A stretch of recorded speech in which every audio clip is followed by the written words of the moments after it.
ci net bi ak ay kàddu yi nga xamante ne Maimouna Ndour daal na koy yëkkati ci penc mi mu jur ay naxar ci côté sénégalais vu que xamuñu loolu maanaam kàddu yi nga xamante day féewale ndaxte Sénégal lu ñu munti wax rek benn bopp la kenn mënu ko xar ñaar fii amul xeet bi amul xeet bee yépp benn la ba tax na sax kalante dafa am suñu diggante Pape Samba wala ma lay jox kàddu bi dañuy teelu extrait bi te dikkaat. ñu bari dañu naan yéen séeréer yi moytu leen seen nguur bi mu nekk ci nguur yi gën a nasax yéen séeréer yi dañoo foogoon am ngeen fula amu leen fula du question ñàkk fula moi j'estime que le président de la République muñ na contenir na li nga xam ne moom mooy ay émotions jéem na mais nag à l'impossible nul à un moment donné il faut savoir à un moment donné il a décidé de mettre de mettre un terme à tout ça. Mais concrètement Thérèse nan la mën a demee coalition Diomaye. ah séeréer yi léegi ñoom seen doom la ñuy jàppale. non ci présidentielle bi da ngeen présidentielle bi da ngeen affaire de élection affaire de élection quand même man je déplore Maimouna affaire de politique sax ñu ci wax affaire ethnie. jërëjëf Régie Pape Samba kon moo ko waxee sànq rek ay kàddu yu doy waar yi nga xamante ne sénégalais xamuñu ko ndaxte lii du indi leen dul féewaloo. waaw te je pense que boo déggee extrait bi sax da nga xam ni c'est un discours très très dangereux te dangereux bi lan moo tax discours bi dangereux mooy la personne bi nga xamante ne moom moo koy yëkkati parce que malheureusement pour le grand public cette personne du une personne lambda boo xamante ni amul peut-être droit au chapitre parce que day wax te li tax mu nekk lu dangereux tamit mooy la personne elle est dans le milieu des médias donc moom am na benn exposition boo xamante ne am na ko sur le plan médiatique sur le plan public pour mën a wax loo xamante ne peut-être ñu bëri dinañ ci jot et lan moo tax lii nag nekk loo xamante ne dafa nekk lu doy waar parce que dañoo nekk di dugal dans l'espace public wala dans les milieux du pouvoir ay mbirum xeet et c'est extrêmement grave parce que bu ñu xoolee tey jii li nga xamante ne bu ñu gëstoo tuuti xool la xewoon Rwanda en 94 avec le génocide bi fa amoon xool rajo Mille Collines rôle bi mu ci joué c'est-à-dire que dañoo transformer ay problèmes politiques en une benn extermination de masse lan moo fa xew en quelques mois il y a eu des milliers et des milliers de morts lan moo tax parce que rajo boobu noonu ñoom dañu doon propager ay discours haineux ay discours yoo xamante ne dañ ko jëmale ji woon ci benn xeet contre les Tutsis loolu lan la jur un génocide en 94 parce que lan c'était une des radios les plus écoutées au niveau du Rwanda nit ñi information yu bëri foofu lañ ko doon jëlee donc ñoom discours yi ñu doon joxe ci biir rajo boobu dafa doon créer un climat de haine et de violence boo xam ne dafa répercuté wu ci biir population bi moo tax nit ñi war ci def très très attention et li gën a doy waar nag avec le cas de cette journaliste mooy ce n'est pas nouveau c'est-à-dire que c'est répétitif yi nga xamante ne mu ngi koy wax boo xoolee extrait décembre 2025 mu ngi naan nit ñi nañ naan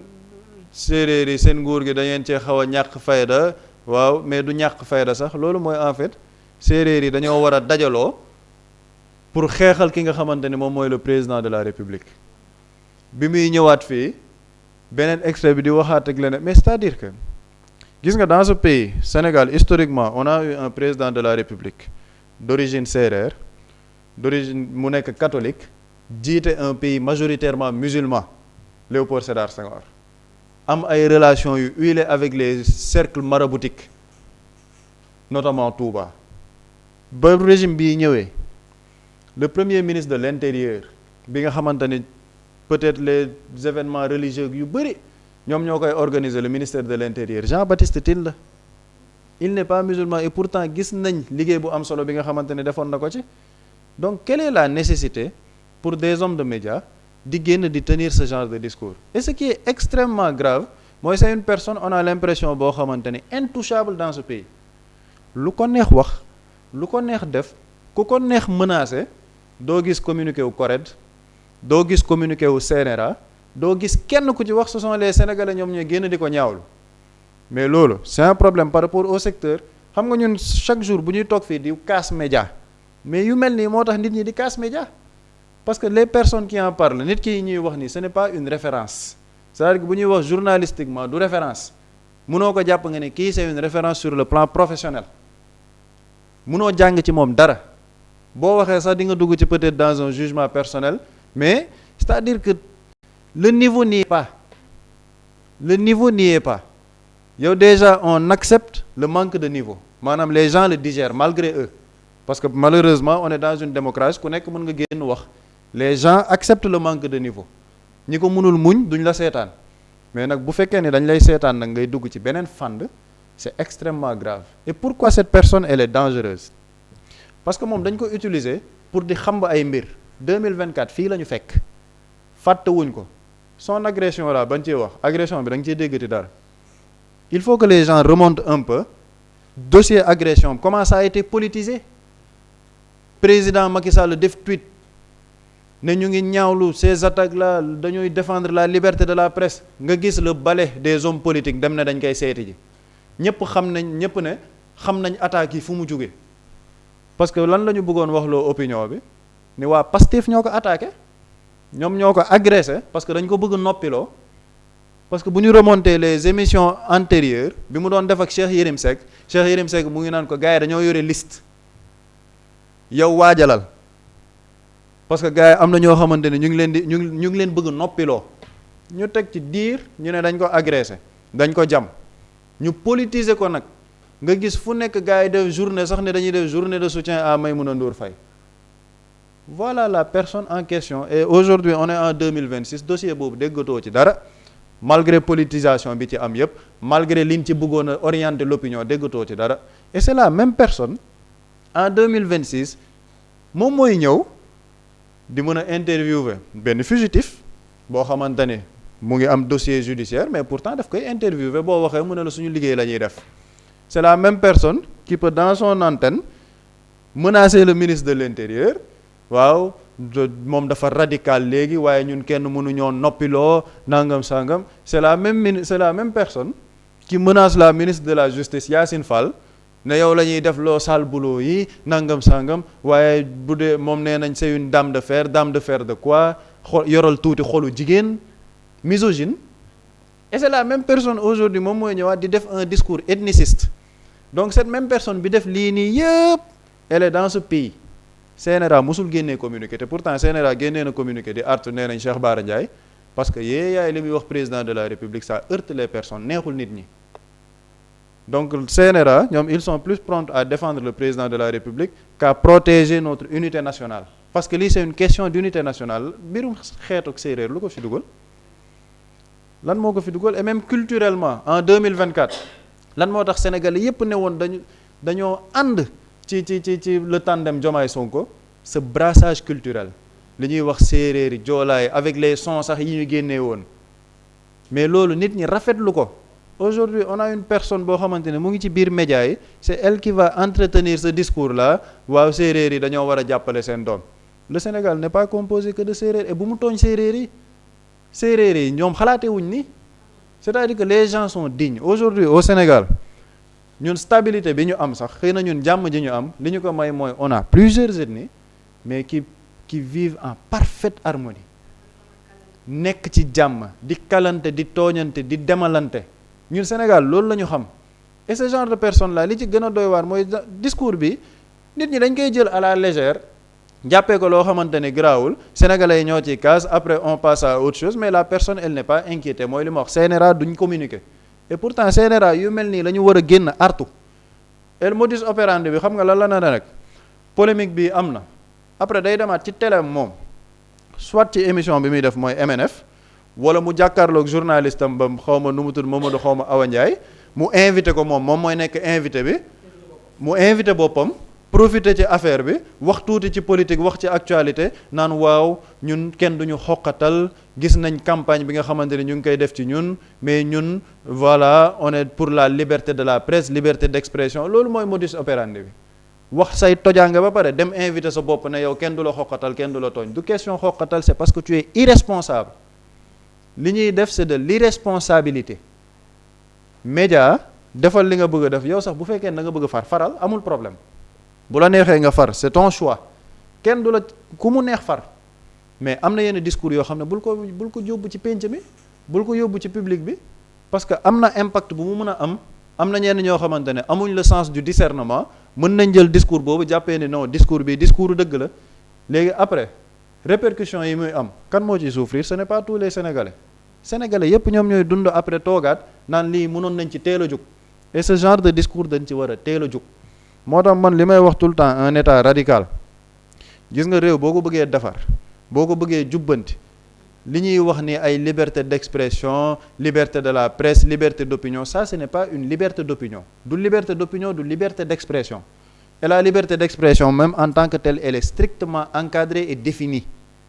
dañ ko définir dafa am fu mu yem mais am na yenn yoo xamante ne c'est une incitation dafa nekk discours yoo xamante ne ce sont des discours qui peuvent amener à la haine donc yii dañ ci war a xoolaat bu baax et c'est la même transition de li ñu doon wax sànq ci wàllum xeet yi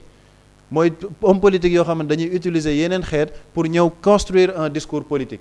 mais cette même personne elle est en train de faire la même chose mais lan moo tax tey jii Joola mënul soutenir Bassirou Diomaye Faye lan moo tax un Mandeng mënul soutenir Bassirou Diomaye Faye un Wolof un leneen pourquoi les séeréer ñoom ñoo mu ne séeréer ñoo war a dajaloo jàppale seen doom mais c'est en fait ce sont des discours yoo xamante ne ce n'est même pas intelligent c'est-à-dire que lii ça traduit juste le manque d'intelligence de cette personne là maanaam ay këx lañ yoo xamante ne dañuy toog di wax yoo xamante ne tu te demandes en fait ce qui est extrêmement dommage peut-être loolu c'est un jugement personnel mais man loolu laa jàpp loolu laa gëm il est extrêmement dommage qu'au Sénégal ñu mën a jàppee nit ku mel ni moom une référence dans le milieu des médias et lii moo tax nit ñi naan une révolution médiatique faaw mu am il faut que raxas médias yi am il faut que changement au niveau des médias am parce que koo xamante ni du article de référence du émission de référence du production du dara si tu vas ci chaîne bi ñaari affaire moo fa am ñaari affaire la fa nit ñi di seetaan l'invité de MNF invité boo xamante ni moom mooy invité boppam yooyu la fa nit ñi di seetaan à part ça la chaîne elle n'existe que de nom chaque fois bu ñu defee ay émission c'est pour xam ba dara ci biir réew mi mais on est dans ce Sénégal là après nit ñi nañu loolu waruñ cee wax boo ci waxee non c'est parce que da nga bëgg noot nit ki da nga ko bëgg tere mu wax mais kuy wax safaan dañ koy noot loolu ce n'est pas de la dictature c'est un état de droit loolu c'est de la radicalité nit koo xamante ne day wax safaan mën a wax loo xamante ne day jur ay jéye ci biir réew mais kooku da nga koy freiner da nga koy arrêter parce que kooku elle peut saper l'unité nationale mais Sénégal malheureusement c'est un pays boo xamante ne tey jii li mu wax ni buñ ko ci convoqué woon ne dañ ko ci entendre tu verras tous les hypocrites du milieu de la presse et certaines personnes de la société civile yuy dem def waaw ne dañ koy défendre parce que waaw nit ki dañoo bëgg noot la personne elle a le droit à la parole c'est une liberté d'expression presse du lu la neex wax du lu la neex def il faut que nit ñi delluwaat ci loolu la presse n'est pas un blanc-seing pour dire ce qu'on veut dans ce pays-là te ñi ko ciy défendre yëpp mooy hypocrite yi may wax c'est un corporatisme de mauvais aloi li ñuy def noonu du défendre la presse c'est défendre des intérêts crypto-personnels parce que benn clic bu ndaw la boo xamante ne ñoom ñooy défendre seeni bopp ils ne défendent même pas les intérêts de la presse des travailleurs de la presse ñoom lijjanti wuñ ko doo leen mës a dégg ci coowal intérêt wu travailleurs de la presse seen intérêt bopp képp moom moo leen ci ñor li ci dommage nag mooy c'est une personne malheureusement qu'on est en train de recycler Maïmouna Ndour Faye parce que man gawuma ne xalaatuma woon en 2026 ne Maïmouna Ndour Faye dina am fitu ak outrecuidance di def lii nii yëpp et tu as l'impression moom buy def sax elle nargue les gens d'une certaine manière ni maanaam man dee leen wax rek waaye kenn mënul ci man dara c'est ça le ressenti et c'est pas un problème personnel ak moom man bu ma daje woon ak moom ci mbedd dama koy jox loxo romb dem parce que intéressé wu ma moom intéressé wu ma mais ce qu'elle est en train de faire loolu moom mooy danger bi parce que ban impact la mën a am ci Sénégalais yi ban impact la mën a am ci suñu débat public et c'est extrêmement dommage qu'au Sénégal les 2-3 jours là lan la nit ñi di waxtaanee non Maïmouna Ndour Faye lu mu wax nan la ko mën a waxee lii autorités yi dañ cee war a jël est-ce que dans ce pays on doit perdre une journée pour parler de Maïmouna Ndour Faye jaru ko moom sa personne jaru ko mais li muy def moo tax nit ñi di alerter et c'est extrêmement dommage nag que dans cet état là ñu jaay ñu jubbal jubbante radicalité qu'une personne comme ça nekk di def lii pendant des mois gisoo ku saisiru l'organe de régulation AFON organe de régulation boo xam ne ñoom du ñu wax lii nii yépp mën na am et pourtant c'est interdit ci biir code de la presse milieu média dañ koy interdit seen déontologie mais doo ci dégg ko wax après cet organe de presse bu génnee moom ne day àddu ci beneen nit boo xamante ne day wax mais du am crédibilité nit ñi duñ ko sax déglu parce que dañ naan ko am na loo war a wax am na loo war a lijjanti woo ko et c'est très dommage nag pour un état qui se veut un état de droit boo xamante ni dañoo war a protéger les gens et surtout protéger l'unité nationale quand le président de la République appelle à la cohésion nationale ñun ñëpp ñu booloo il y a un cas patent boo xamante ne mu ngi fi depuis des mois di def lu ko neex ci biir penc mi te dara fekk ko ci et c'est extrêmement dommage. En tout cas c'est contradictoire daal ak bëgg-bëgg yi ak appel à dialogue yi li di mel bu di ci kàddu yi nga xamante ni Maimouna Ndour Faye daal na ko yëkkati ci interview boobu ki mu dalal sax daal na ko rectifier sax moom au moins elle a le sens daal di rectifier ki nga xamante ni moo di Maimouna Ndour Faye mais li dugguleet moom soxna si muy yëkkati yenn kàddu yi nga xamante ni Sénégal xamu ko benn yoon mais qui pour l'arrêter ndaxte correct mu ngi fi CNRA aussi mu ngi fi mais gis nañ ni ils sont restés muets yëkkatiwuñu kàddu benn yoon même je me disais sax que procureur sa war na autosaisir ci yëf yi ndaxte yëf yi jégg na doyo ba sénégalais koo laaj mu ngi ciy indigné wu. Je pense que damay ñëw sax ci fi nga wax muy Thérèse Faye il faut vraiment féliciter Thérèse Faye par sa responsabilité et surtout remettre ko à l'ordre parce que dama gis sax am ñu ne jarul may importance au fait Pape Samba dafa wax lu am solo la personne amul importance ba nit ñi di ci attardé wu. mais nit ki discours bi muy tenir fa mu mën a jëm ak la mu mën a jur comme conséquence ci dëkk bi parce que li ñu constaté mooy elle persiste décembre la ko wax nit ñi jàppe ko coow lu ndaw mu ñëwaat mois de mai fédd la nga gis ki kon moom elle est dans un agenda boo xamante ni très dangereux boo xam ni pour natt ko da ngay dem ci yeneen dëkk te y a d'autres pays yoo xam ne bëgguma citer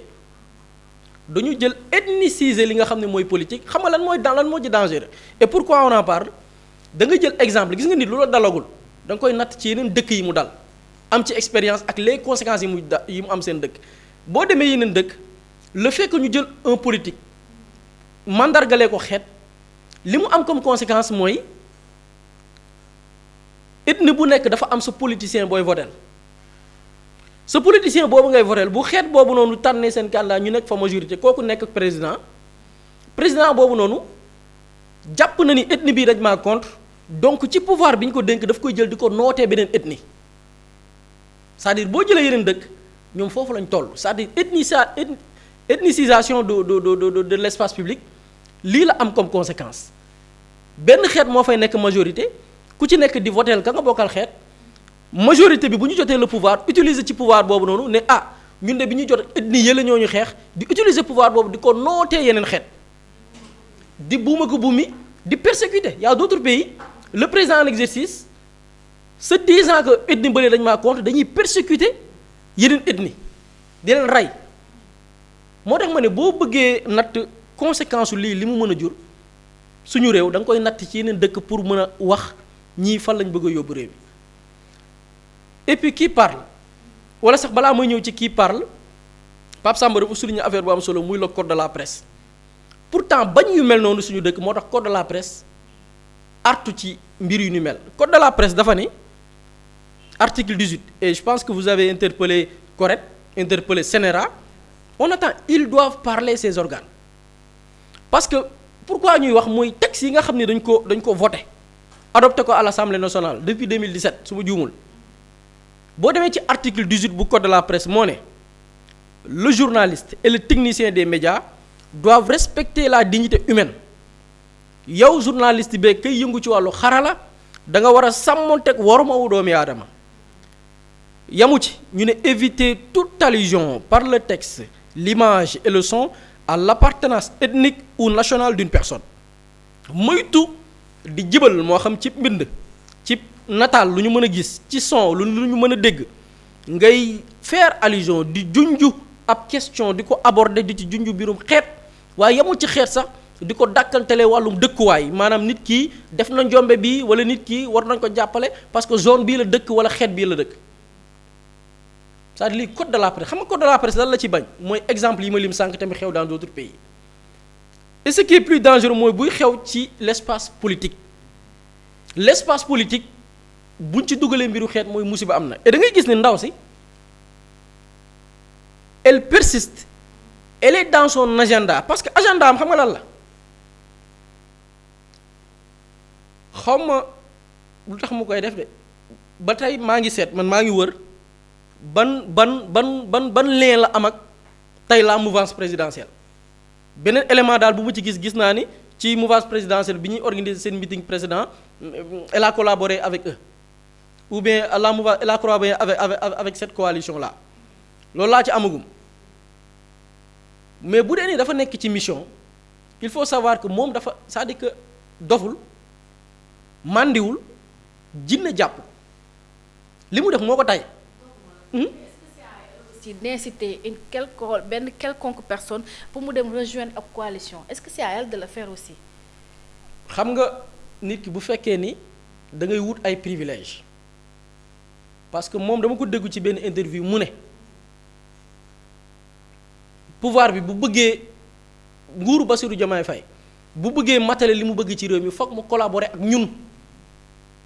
ñan muy ñun les médias traditionnels et Pape Samba wax na ko des médias traditionnels qui ne pèsent rien du tout insignifiant vous n'avez aucune popularité vous n'avez aucune audience kenn seetaanu leen bu Macky Sall ci yéen la compté woon te nërmeelu na te moo ëpp mooy foofu Bassirou Diomaye Faye ma gis ni ndaw si dafa nekk ci benn dynamique de réinventer waat Pape Samba daf ko junj dafa nekk bëgg a bokkaat fondre na mu fondree woon ci nguuru président Macky Sall ba moment bi ñuy génnee ay nervi ci mbedd yi ñuy rey sénégalais yi moom ci boppam moo toog ci telem ne non du ñu ay nervi boobu sax mi ngi doon def ak entretien le président Bassirou Diomaye Faye président Diomaye Faye moo ci benn entretien téléphonique président Diomaye Faye doon dénoncer nervi yi moom ndaw si de ne ko non non Bassirou Diomaye Faye ñooñu du ñu ay nervi ay forces de défense et de sécurité yu civilu la lu mu ci xam donc kooku dafa nekkaat il faut comprendre la démarche de cette dame dama gis am ku ne dafa mandiwul dina tongalu ko doful dina jàpp ko xam nga ci la nekk dafa bëgg bokkaat mooy ñoom nguur gu ñëw dafa am nu ñuy aborder ak yow il cherche des marchés boo gisee seen discours li ciy revenir lan la aide à la presse convention amuñu xam-xam moom Pape Samba ils n'ont pas ce talent là bâtir benn modèle économique boo xamante ni nii yow doo dépendre ci état ñoom dañu jël seen lépp wékk ko ci état ki jël léppam wékk ko ci état kooku naka lay def mooy nguur gu ñëw mu bëgg a ànd ak yow léegi ànd ak yow boobu noonu naka laa koy defee muy sibóoru li tax may laaj ba xam dafa nekk en mission mooy ce qu'elle cherche moom ci discours am yi muy continuer di ko répéter lan la ci jublu dafa jàpp ni moom dafay dimbali le président te jàpp na ni mu ko mën a dimbalee moom mooy woo président fa nga xam ni fa la xeetoo woo leen ne leen pouvoir bi seen pouvoir la bañ na ko ba premier discours bi mu def en décembre loolu la c'est-à-dire que yéen xeet sàngam pouvoir bi xam leen ni seen pouvoir la pour nee na dafay dimbali président pour que mu mën a am xam nga président de la république amul base politique moom jàpp na ni la mu ko mën a dimbalee mooy faire un appel ethniciste pour créer benn doole une force autour du président de la république ce qui est dommage mooy président boo ko bëggee dimbali li tax may lancer mooy même bu dee dafa am ñu ko bëgg a defal ñu xam ne loolu sax dimbaliwul le président de la république parce que Sénégal xeet falu fi képp ku falu ci Sénégal la majorité des sénégalais yi bawoo fu ne ci diine bu ne ci xeet bu ne ci gox bu ne c'est-à-dire gagner benn gox sax taxul nga gagner Sénégal c'est-à-dire que il faut que mu am une masse populaire yu fasantikoo ci ay gox yu jugee ci ay xeet yu bokkul te ba ñuy jug di voter sax teguñu ko ci xeet mais dañ ko teg ci nit ki la muy proposer comme programme Sénégal nii la ñuy voter donc yow boo jugee bet ko tuyee jàpp ni dimbali le président mooy jàpp ni ab xeet a ko war a porter mooy yow tu n'es pas le président dimbali woo président parce que Sénégal ku fi falu ñu la parce que fii nga bokk képp ku ñu fal Sénégal par exemple Ousmane Sonko jëlal exemple Ousmane Sonko il est originaire de la Casamance Ziguinchor man dama gëm ni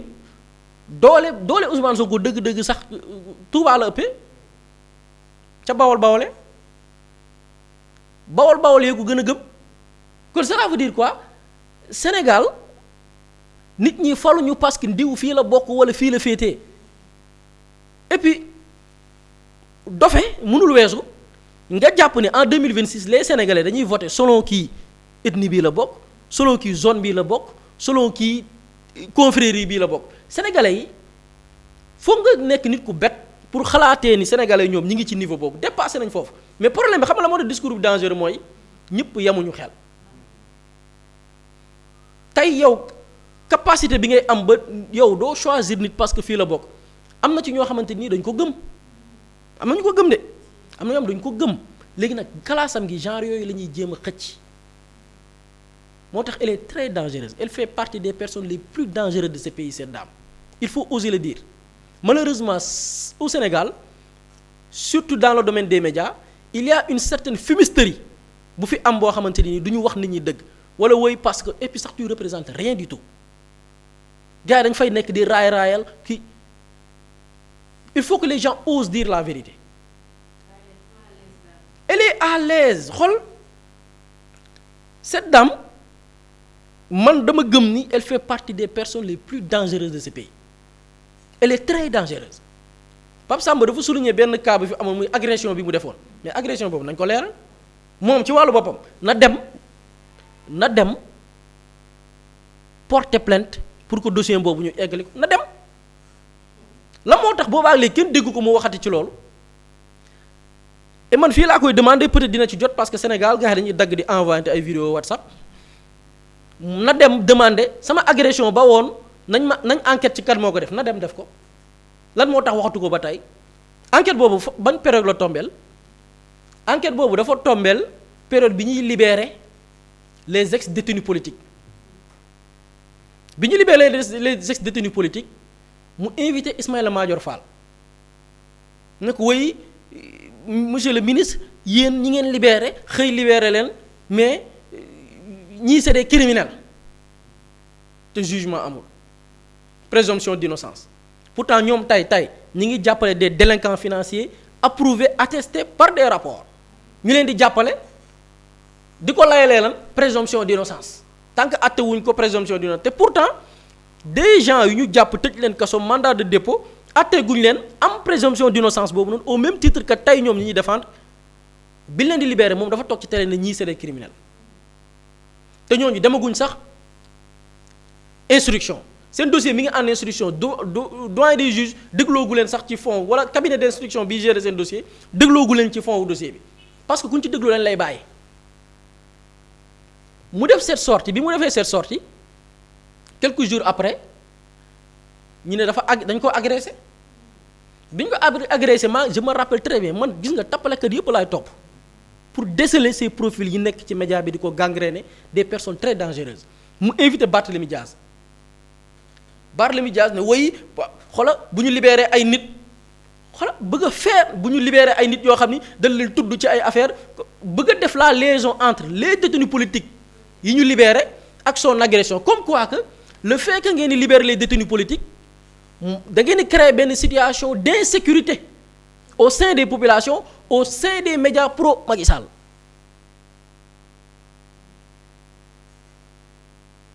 moo tax ma ne elle fait partie et il faut oser le dire des personnes yi gën a dangereuses ci Sénégal c'est cette dame mën na tojum réew léegi ñun est-ce que dañu war a toog rek bàyyi kii bëgg a yàq suñu réew li na Sénégal bi muy am juddoogoo say waajur juddooguñ say maam juddooguñ nga ñëw te li ci gën a ce qui fait mal mooy li muy def nii yépp xam nga lan la intérêt personnel c'est-à-dire ce qui est grave on peut pas accepter dans ce pays des personnes pour seeni intérêt bopp ñoom Sénégal intéressé wu leen xaalis la ñu gëm xaalis la ñuy jaam est-ce qu'on peut accepter Sénégal ay nit wala nit sax laax du ma ne ay nit parce que moom ka muy woo sax naan ko parce que pouvoir kooku sax moo ko remettre à sa place moo tax ma ne félicitations à Thérèse par sa responsabilité elle a été très mature c'est ça lii la ñuy xaar ci politiciens yi il faut être mature même régime gi nga ni ko Thérèse remettre à sa place noonu la ko nguur gi régime bi fi nekk war a remettre à sa place moom xam ni moom jàppalewu leen ce qu'elle cherche mooy une validation ce qu'elle cherche mooy wut gis nga li gën a bon ci nit moo tax yàlla ñu yàlla musal ci nekk ay sibóorukat gis nga sibóorukat pour lu neex nit dina la dugal ci bêtises yu ne moo ko dugal ci lii de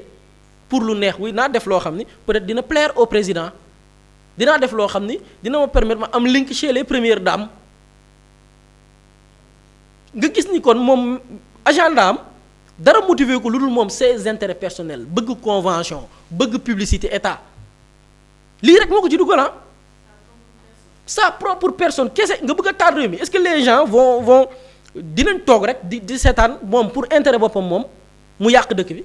cette dame les gens ne vont pas l'assister même nous on va continuer di ko wax ba dame bi nekk nit parce que Sénégal ñun dañu am lu ñu doy sëkk ak barke muy situation économique bi tey li xew la situation géopolitique dans le monde bi nar a am impacté suñu dëkk ñu war a régler les questions économiques nit bëgg ñu ci dugalaat ci leneen nag dolli ko ci suñu réew mi muy gérer les questions politiques par mbiru ethnie